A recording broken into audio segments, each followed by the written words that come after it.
The numbers keep coming week by week. In Ohio, a joint operation between federal and state officers recovered 35 at-risk missing children. A similar operation rescued 39 missing kids in Georgia. Behind all this success, a unit of the U.S. Marshals Service, the Sex Offender Investigations Branch, is made up of only 3 men working overtime to save as many kids as they can. When I assumed this position as the branch chief of this Sex Offender Investigations Branch, my eyes were opened. There's over 430,000 missing kids a year in our country. Of those, at least 65,000 are victims of the commercial sex industry. We're trying to have an impact. We're trying to do the best we can with the resources we have in place. Ongoing riots and violence against federal courthouses in Portland and elsewhere, however, are taking agents away from this important work. But it's a zero-sum game. In order for us to deploy these resources, it detracts from other mission sets that are often equally as important. Our leadership is very passionate and supportive of this initiative, and we're trying to throw as many resources as we can to make an impact, but the reality is we're just scratching the surface. These operations are also complicated because those rescued need special care. Historically, we're cops and we catch bad guys, but we're catching good people now. We're catching kids. What resources do we need to have in place? Because it's not as simple as just turning this child over to somebody.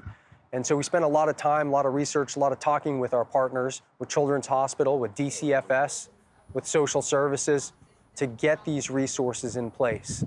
It takes an incredible amount of work to track down these monsters who are preying on America's children. And since the defund the police movement and the COVID crisis, a lot of police departments around the country just don't have the resources to do that. And that's where the body of Christ comes in. There's several ministries out there that are now packaging up the information that cops need and passing it along. One of them is All Things Possible Ministries, Victor Marx's outfit. His new chief operating officer is a guy that I went to Ranger School with like 100 years ago. There are 150,000 new sex ads a day in America. They need help on the front end identifying the victim.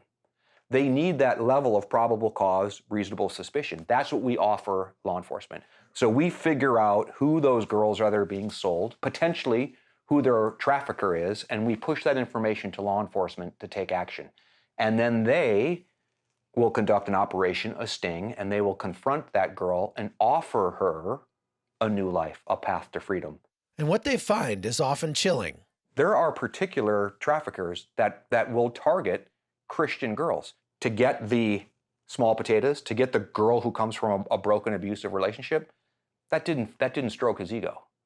But for him to be able to pluck a pretty young woman from a Christian family in the suburbs and turn her out to be trafficked, that was an ego boost for him. The Trump administration is taking action to put a stop to these heinous crimes. Today, I'm happy to announce that the department is awarding over $100 million in grants across the country targeted at human trafficking. And these grants are going to support state, local, and tribal jurisdictions, victim service providers, task forces, and key research initiatives. Being on the front lines makes these men realize law enforcement isn't the ultimate solution. We, as believers, we have to do a better job of protecting our young women. Parents have to talk to their daughters very candidly about what's out there, especially in this Christian bubble that a lot of us live in. We don't fully appreciate the evil that's out there and the evil that's trying to work its way into our lives. We as a society need to look at this large number and start deploying resources and asking questions as to why there are so many missing kids. What are the underlying issues? And it's only then that we can address those and stop these high numbers. We're very happy about our recoveries, but there's a much larger problem that needs to be addressed and addressed holistically. From Washington, D.C., I'm Chuck Holton for CBN News. What an important story that's getting lost in all the political rancor, right, and the racial and cultural challenges in the country.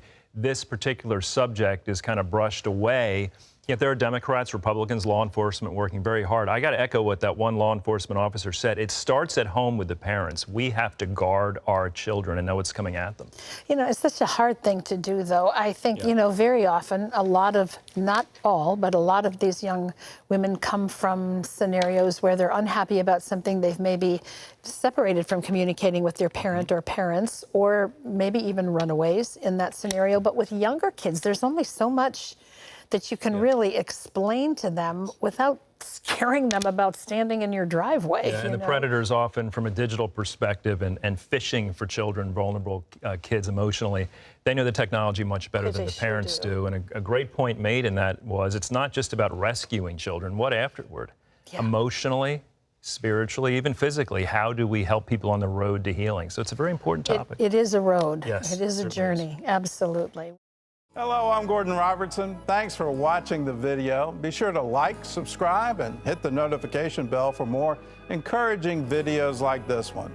Welcome to the 700 Club Interactive family, and God bless you.